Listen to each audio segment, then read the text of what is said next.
उत्तराखंड में खेल हो गया शुरू। धामी ने की लापरवाही और मोदी को चुकानी होगी कीमत। चमोली के लोगों ने लोकसभा चुनाव के बहिष्कार का कर दिया ऐलान।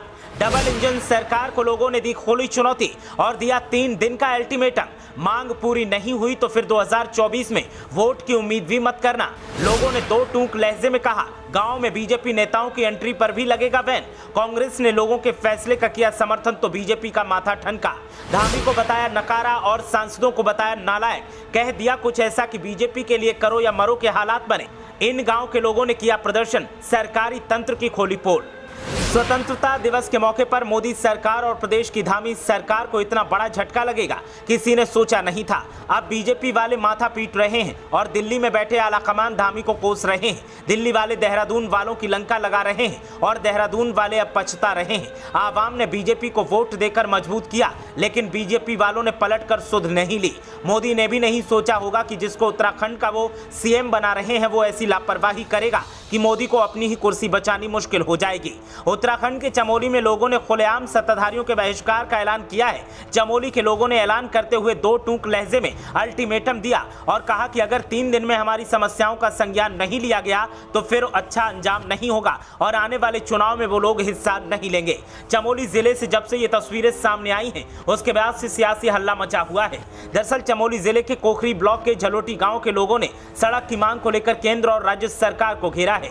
झलोटी गांव के पूर्व प्रधान और आम नागरिकों की माने तो लंबे अरसे से उनके गांव की सड़क टूटी पड़ी है, लेकिन कोई भी उनकी मांग को सुनने के लिए तैयार नहीं है। सड़क पर मलबा पड़ा है और पत्थरों की वजह से पैदल चलना भी मुश्किल हो जाता है। लोगों ने कहा कि बच्चों को स्कूल भेजना हो तो टूटी सड़क पर भेजने से डर लगता है। मरीज को अस्पताल लेकर जाना हो तो सबसे ज्यादा दिक्कतों का सामना करना पड़ता है। उससे भी ज्यादा दिक्कत तब होती है जब किसी महिला की डिलीवरी के लिए जाना हो। ग्राम प्रधान और अन्य लोगों की माने तो अधिकारियों को फोन करो तो वो गुस्सा करते हैं और कहते हैं कि हमारा नंबर कहां से मिला। विधायक और सांसद का तो अता पता ही नहीं मिलता। एक तरफ सरकार दावा करती है कि वो विकास की गंगा उत्तराखंड में बहा रही है, लेकिन दूसरी तरफ झलोटी गांव के इन लोगों की समस्या ने साफ संकेत मिलता है कि सरकार का विकास सिर्फ दावों और सरकारी दस्तावेजों तक ही सीमित रह गया है। गांव के लोगों ने मोर्चा खोलने के बाद साफ कर दिया है कि अब बहुत बर्दाश्त कर लिया, लेकिन अब आगे नहीं। अगर 3 दिन में गांव की सड़क के निर्माण का कार्य नहीं लगाया गया तो फिर आने वाले लोकसभा चुनाव 2024 में कोई भी वोट डालने नहीं जाएगा